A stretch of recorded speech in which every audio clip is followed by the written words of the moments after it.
Welcome back to Trending in Education. Mike Palmer here. Very pleased to be joined this week by Amrit Ahluwalia, the managing editor of EvoLLution. It's an online newspaper that's been around since 2012, focusing on continuing education, the adult learner, and how higher education is ready for evolution. Amrit, welcome to Trending in Education. Thank you so much for having me, Mike. I appreciate it. Yeah, so the pleasure is all ours. We'd love to hear more about what the EvoLLution is, what you've been focused on since it launched almost 10 years ago. It's been an interesting time, I think, to be focused on what you've been focused on. But to begin with, we'd love to hear more about what got you started in the higher ed space, and what was the origin story for the EvoLLution and for your role as managing editor of this online newspaper? Yeah, so my own interest in education is really driven by my mom. My mom got her bachelor's degree in chemistry at the University of Bombay before she, married my father and joined him in Ottawa, Canada, where he was pursuing his doctorate at the University of Ottawa. Now, my mom, after she finished her bachelor's degree, she joined British Airways as a stewardess because she wanted to see the world and traveled all over the world, did amazing things. So when she came to Canada, she had a bachelor's degree in chemistry. She'd done a pretty complex and challenging job as a young adult before landing in Canada and saying, what's there for me? Yeah. And she went to Employment Canada office, which is basically a job center, and said, here's my background, here's my education, here's my experience. What should I do? And they looked at it and said, cool, you were a stewardess, you can be a waitress. And for her, that was unacceptable. So, she decided to pursue her accountancy and get a credential as an accountant.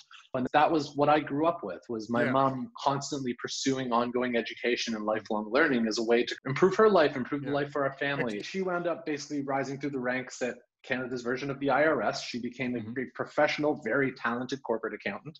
And as she started to reach the end of her career in the public sector, she decided, I've always had a passion for photography. So she enrolled at the local community college and started pursuing credentials to become a certified wedding photographer. Awesome. And yeah, when I think about the adult learner and when I think about someone who's really constantly engaged in lifelong learning as a way to transform their lives and as a way to support their family, I think about my mom. Yeah. So in terms of my own entry into the higher education space, it's all about her. It's about trying to make people who are trying to do what she did, trying to make life a little easier on them. And the way that I get to do that is really interesting. As you mentioned, I'm the managing editor of EvoLLution. We're an online newspaper focused on non-traditional higher education. What we do is publish articles and interviews by college and university leaders across North America, talking about sort of how higher education as an industry is changing and how institutions are adapting to keep pace with that change. And broadly speaking, our focus is on demographic shifts. We were founded by a company called Destiny Solutions. Basically, the CEO of the company at the time felt that you had some really interesting ideas coming out of the continuing ed space, or CE space. Yeah. He saw all these folks having really interesting conversations about what higher ed was and what it could be, but they were really contained to that one band of individuals who ran continuing ed departments. We launched EvoLLution as a way to create more visibility on those ideas. As you mentioned, we launched in 2012. And as your listeners who are over 10 years old will remember, 2012 was when the recovery started after the Great Recession of 2008. Right. So as folks started going back to work and dropping out of their degree programs that they enrolled in because they were out of work, all of a sudden the artificial inflation that had kept colleges and universities sustainable during a period of significant revenue cuts really caught up with them. So here we were running this online newspaper that we felt was by continuing ed leaders, largely for continuing ed leaders. And one day we decided to look at our subscriber numbers, which were spiking, and realized that most of them were presidents and provosts and CFOs and folks who ran the main campus of the institution, because here we were publishing articles about how to be entrepreneurial and innovative in higher ed. And that's when we realized that, things are actually changing. Continuing ed might be onto something here. Yeah, and it ties very closely to the idea of lifelong learning and extending beyond the sort of traditional model, the Animal House, I don't know why I immediately go to Belushi, but that's where my head is at. But the traditional 4-year bachelor degree, residential undergraduate experience, which is true of many middle class 18-year-olds, but it's also not true of the majority of folks who are pursuing some kind of credential, that some kind of post high school credential. And that's really been something we were talking about this a bit when we were prepping. Looking at the non-traditional learner is very much part of the mission of the EvoLLution. Yes. And now, in many ways, in light of the pandemic, everyone is becoming non-traditional in some way, shape, or form. So I'd love to hear more from you on the whole concept of quote unquote non-traditional learner, because it's increasingly becoming the majority or a plurality. It reminds me very much of some of the conversations of diversity and demographics, which you were talking about earlier, where increasingly we're just collections of pluralities and thinking about the full span of the learner's lifetime. I think of the example of your mom, which was really a great way to bring us into the conversation. How do you flesh out what a non-traditional learner is nowadays? Sure. By the strict definition, a non-traditional learner meets the one of 6 criteria as established by the federal government. They are over the age of 25, or they have dependents, or they took a break between high school and university, or they work part-time, or they attend part-time, or I believe it's either they're online learners or they transferred. Got it. Yeah. Six criteria to define what a non-traditional learner is. Yeah. In 2002, we know that 74% of students enrolled in degree programs were non-traditional. Right. In 2002, we knew that. Yeah. So when we talk about the rise of the non-traditional learner, this is not a new thing. What is a new thing is the financial imperative to give a care. If all of a sudden we can't stick our heads in the sand as an industry and say, regardless of who's on campus, we offer a very particular experience in a very particular way for the group that we assume are the people on our campus. And that's where you're starting to see a lot of this transformation and change around how colleges and universities operate. Because as with any business, there has to be a reckoning of who actually requires access to the products and services that we offer. Right. And I think we need to be very realistic about that. Now, that's not to say that the customer is always right. It's not to say that they should be able to come in and have a subpar educational experience, because if we're getting to the reality of what people are looking for from a post-secondary experience, yes, it's a piece of paper, but more important than that, it's some kind of credential or certification that helps them achieve a specific outcome, which for the most part is a labor market outcome, a job, whether that's a first job, a progression, an advancement, a promotion. These are the things that folks pursue, and these are the post-secondary experience is a tool to accomplish that. Right. So they're looking for a rigorous learning experience, but what they're not interested in is jumping through 50 hoops to be able to get to that. What they're not interested in is enrolling in a full 2 or 4 year degree program in order to get 5 or 6 pieces of knowledge that they really need in order to execute on that outcome.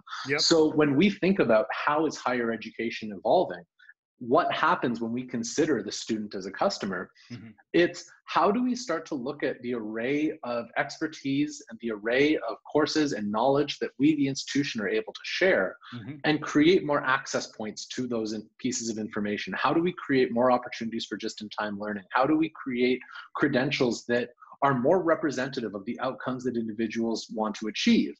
And if we get really real about that, right, then we're starting to go down the path of student centricity. Then we're starting to recognize that if individuals behave like customers, we need to treat them with respect and empathy. We need to understand what they're looking for in a post-secondary experience. We need to understand that a 45-year-old who's juggling school, work, kids, potentially parents, doesn't really have time for the hoopla that can often come with enrolling in a course or a program. They need flexibility. They need clarity in terms of what a particular course or program requires from them. We need to treat them with respect and empathy. And that really changes how every aspect of the institution operates. But it comes back to who is the student and what are they looking for? Yeah, it's really interesting. It reminds me of, I was catching some of the ASU GSV conference, which is the big ed tech conference, has been going on the last few weeks. We're recording this in early October. And one of the lectures, I think it was Scott Galloway, was talking about higher ed focuses on 17 million undergrads each year, traditionally, roughly 17 million, who are that sort of idealized version of the undergraduate experience, rather than focusing on the 180 million workers who are out there and who are in need of upskilling. But I think it's similar to what you're describing. It's also, even if the unit economics come down, like you get less per head because they're doing micro-credentialing, or it's a smaller engagement, or they get it through their employer, the learning opportunities in aggregate and the size of the addressable market, if you go from 17 million undergrads to 180 workers, higher ed is barely making a dent in terms of upskilling and educating the entire labor workforce in the US, not to mention the global labor workforce. I think it's those orders of magnitude that frequently folks forget about. And it does also remind me of the work of Todd Rose. He wrote a book called The End of Average, which basically says when you start thinking about large populations as their average or as their sort of idealized exemplar, you wind up fitting little or no one, because in reality, no one is going to check all the traditional boxes in your 6 criteria. It's a very small segment. They are out there. They will be served because they're generally going to be paying a premium, and they come from a background that gives them a path through these elite universities and this idealized experience. But it's more important really to focus on everyone else. And there's also more of a business opportunity to focus on the everyone else. So I actually want to take us one step back, because this tends to happen when we talk about non-traditional higher ed, right? Is we start really thinking about the scale of it. We really start thinking about the numbers of it. And then we start to run, right? We really start to say, I was getting fired up, Amrit. Look at all the people. Look at the size of the market. Look at the opportunity. Look at the revenue. No. Oh. Because we are all products. Now, all of us having these conversations are all products of a traditional education experience. Let's not throw the baby out with the bathwater. Now, what I am saying is there are 7,000 accredited colleges and universities in the United States. All 7,000 should not be focused exclusively on traditional learners, which is broadly speaking where we're at right now. I would say one of the driving factors behind the growth of ASU Online, Southern New Hampshire, Western Governors, Excelsior in their day, is that University of Phoenix, is that they realized that, holy moly, there are way more people out here than we're serving. Now, there is a place, a critical place for a traditional post-secondary experience. There is a critical place for the degree program. And I am not suggesting we get rid of it. But what I am saying is that imagine how much more we could do if we were more realistic about creating genuine access. For sure. And I think that's the opportunity. It's not to say, let's unbundle everything and the opportunity exists for those who want it. It's about saying, yes, and. Right? And that's what really excites me about the higher education space as it is today, and in terms of where I think it's going, is that we have an opportunity to start creating very conscious and proactive lifelong learning environments. And that's not, those of us in continuing education are becoming very familiar with the idea of a 60-year curriculum. And it's an idea that I think is starting to progress outside of this little box. But I want everybody to Google 60-year curriculum, and I want all of your listeners, please learn about it, give it a read. We have an entire page on the EvoLLution. It's EvoLLution with 3ls.com/60YC. Educate yourself about this concept, because it's about taking the concept of lifelong learning and activating it. Right? It's about reframing the role of the institution from being a single point of entry at the start of an individual's career, to which they never return, to a constant presence in their life from the age of 10 or 11 through retirement. Now, if we get very real about that, again, there's a critical place and role for the degree. But what we're saying is that there's opportunities for the institution to serve that individual before they enroll in their degree program. Active opportunities for the institution to engage that individual upon graduation. Right now, if we think about alumni engagement, it is very much focused around give us money. Hey, come to a football game, give us money. Every 5 years on the button. I know when it's been 5 years since I've graduated, because I will start getting emails from my alma mater. And everybody has this experience. But imagine if instead of what would you call it, penannual email, offering you the opportunity to spend more money on your institution. Imagine if the institution every year or two checked in with you to see how your career was going, right, and offered you the opportunity to enroll in a skill development course. Imagine if the university or college was a constant, proactive presence in your life that supported your career development. Yep. Now, first of all, I would be way more willing to donate. To give you money. Yeah. Yes. Yeah. But secondly, I would very likely be paying for continued engagement. Yep.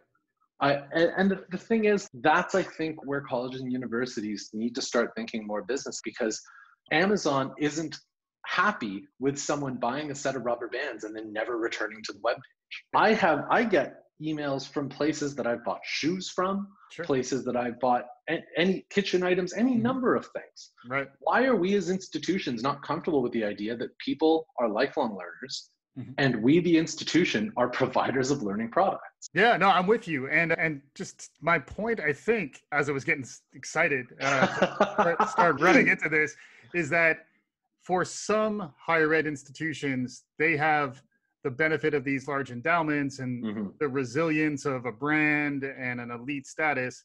That's a very small slice of higher education. The challenge is more as you move down below the top quartile, below the top half, and you start getting into the bottom half of higher education institutions. I spent a lot of time talking about small private liberal arts colleges lately. If they aren't flexible in their thinking, they don't really have the privilege of continuing to support that idealized undergraduate experience, because those students are disappearing very quickly, either because they can't afford it, they're questioning the return on that spend for that particular degree. So I think there is a level of existential threat that we haven't really seen before for folks who aren't forward thinking. And then this does feel like an obvious evolution. I'm going to keep saying it with three L's. It's an obvious evolution of the thinking, I think, to extend beyond your traditional overfitting to this small segment, to then say, who else is out there? How else might we engage them? And then I imagine online learning is a huge part of what you're tracking as well. Can you talk a little more about how online learning? Sure. Yeah. So online learning is really interesting. Online learning is an opportunity to make flexibility a reality for most students. Now, I want to be very clear about the difference between online learning and what has been in the news for the last 6 months. Now, what happened in March was an immediate, somewhat panicked response to an unprecedented event. Yeah, we call it emergency remote teaching a lot here. Emergency remote teaching. That's exactly the term. It's remote learning. Yeah. It's not online learning. Makes the most of the available technologies to maximize engagement between learners and faculty and between learners and other learners. Yeah. That is good online learning. Yeah. Now, what we did was remote education. Take this lecture, slap it onto Zoom. We need to bridge this gap. Yeah. So good online learning has been increasingly in demand for, I want to say, 10 to 15, maybe 20 years. Yeah. And what's interesting about the pandemic is that we're seeing all these things happen. And I think a lot of folks in the traditional education space were really looking at this and saying, oh my God, can you believe all these things that are happening?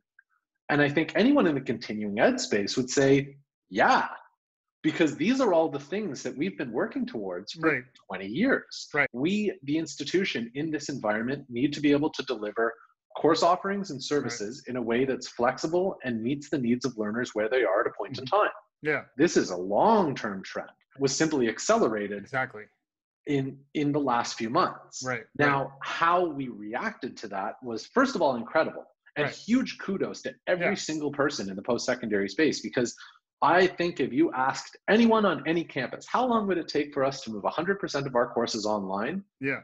Decades. Guess what? We did it in 2 weeks. Right. You know, and imagine what higher ed could do with that kind of power. Right? Imagine what's possible, but we're not. That's another conversation for another day. Well, yeah, and but just to build on that though too, like if with thoughtful design and with 6 to 18 month production cycle to actually get something genuinely transformative in market. But the other thing, as you were talking about all this, that definitely comes to mind, I've seen other people write about this as well, is in software development, there's the concept of agile versus waterfall, where waterfall is you design you have really voluminous specifications, you detail everything, and it's typically a very long-term build cycle. Agile, when you go much smaller and iterative, and you're always measuring, am I delivering the value to my customer in the way that I envisioned, or am I learning something new, in which there are smaller pivots? It almost seems like continuing ed has been, by virtue of who you're serving and how you're serving them, has been more agile by nature. And now like a lot of that agility is being forced on the more traditional higher ed. So continuing ed has historically been cost recovery, right? At most institutions, the continuing ed division is cost recovery at best. So they haven't had the benefit of sort of the institutional subsidy to allow them to do whatever they want. Right. Their role is to, at minimum, break even. So there has not been the luxury of being faculty centric, we'll call it, around what's being offered and how and to whom. Yeah. Right. Right. Continuing ed divisions have always had to be market responsive and flexible to the demands and needs of the market. They've also had to be very realistic about who their market could be. And part and parcel of this is, if you think about the secondary role of a continuing ed division, it's outreach and engagement. I was just so there's a socioeconomic development mission. Right. That you have to be able to provide affordable, outcomes-oriented offerings to folks who need them in basically any opportunity. There's a concept, it was shared with me at least by a fellow who retired from Oregon State University named Dave King, who came up with this idea of spectrum of access, which again, go to EvoLLution.com, search spectrum of access. Okay. It's the idea of what are the entry points that people are trying to engage with the institution at? And how are we, the institution, geared to serve them at those entry points? So basically, it's as you go further along the spectrum, the course offerings become more rigorous and time demanding and expensive. And as you go towards the front of the spectrum, they're more open access. You're talking community workshops and things like that. Then you have your modules, your single credit courses, your continuing ed in the middle. And then on the other end, you have degree programs. And most of the knowledge and expertise of the institution is gated into these extremely expensive, extremely pathway oriented, I guess you could call them, degree programs. And what Dave was saying is, imagine if you unbundled that to create points of entry that were responsive to the learners in your potential demographic, to allow them to engage with the institution in a way that made sense for them, for the outcome they were trying to achieve, and then stacked into something that was more significant or more robust over time. So that individual can engage with the institution in a way that makes sense to them, but allows them the sort of financial flexibility if they need it, the outcomes flexibility if they're looking for it, to pursue their learning in a way that makes sense for them at points in time. Yeah, that's fascinating too, because it does embed the higher education institution more in the community as well, which is something that you hear more about in K-12, how it's really more community-based education. But I imagine if you think about continuing ed at the higher ed level, it is more engaging the community. There's more seniors there. There's more traditionally underserved adults beyond, who are over 25, who otherwise wouldn't have access to education, who you're providing access to. Really interesting stuff, Amrit. And and folks, I think you've let them know where to go. So I think folks understand the EvoLLution, and it's how frequently does it come out? So we publish a new article every business day. Okay. At least one new article every business day. Again, we don't have a writing staff at the EvoLLution. Everything that's contributed to us comes from leaders, higher education leaders, employers, government officials, analysts from across the post-secondary space. Interesting. Yeah. So definitely worth checking that out. Before we wrap up here, I always love to ask my guests, what other trends are you noticing? What other things are exciting your imagination these days? It's a crazy time. We're all drinking from the fire hose, but do you have anything that's capturing your imagination these days? Anything you think we should be on the lookout for?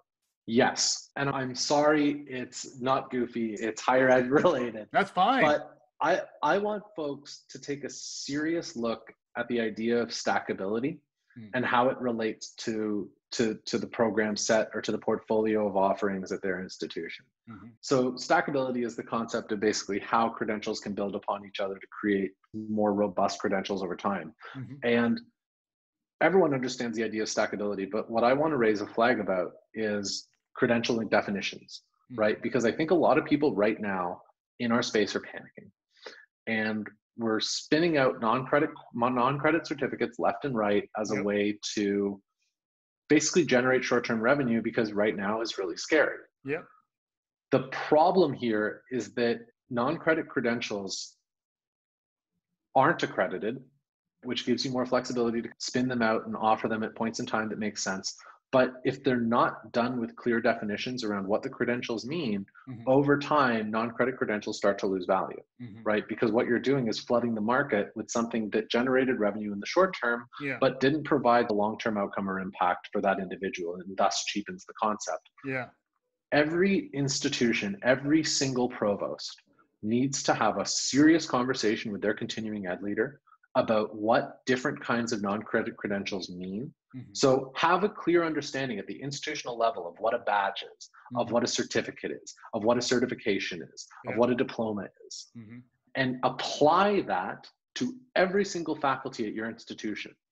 Because if you allow more and more non-credit credentials, micro credentials that have no clear outcomes or values or meaning, if you allow more of these to hit the market unchecked, we really diminish the capacity for higher education in general to be flexible and responsive to student needs at points in time when they need them. Yeah. Yeah. And do you expect the governing bodies to get involved as well around this topic? One could hope. Yeah. Accrediting bodies have been incredibly slow to respond to this stuff. But the fact of the matter is, according to Strata, some 66% of Americans right now are specifically looking at non-degree education opportunities to get themselves into the labor market.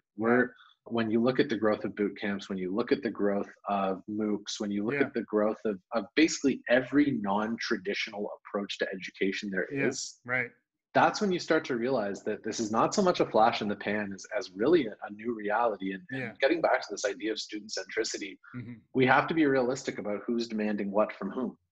And the post-secondary institution in its current state is not meeting market expectations. So folks are looking outside. But responding to that by offering increasing numbers of highly confusing and not necessarily rigorous programs is not the way to respond to it. If anything, it puts us as an industry in a worse position to actually reply to it in the future. What we need to do is be very realistic, not just about the kinds of credentials we're offering, but what they mean and how they might fit into broader pathways for folks to stack in future. Yeah, that's really interesting. And we'll conclude with that, but I'll also add a couple of pop culture references. It made me think of badges. We don't need no stinking badges. And it did make me think of the old newspaper line.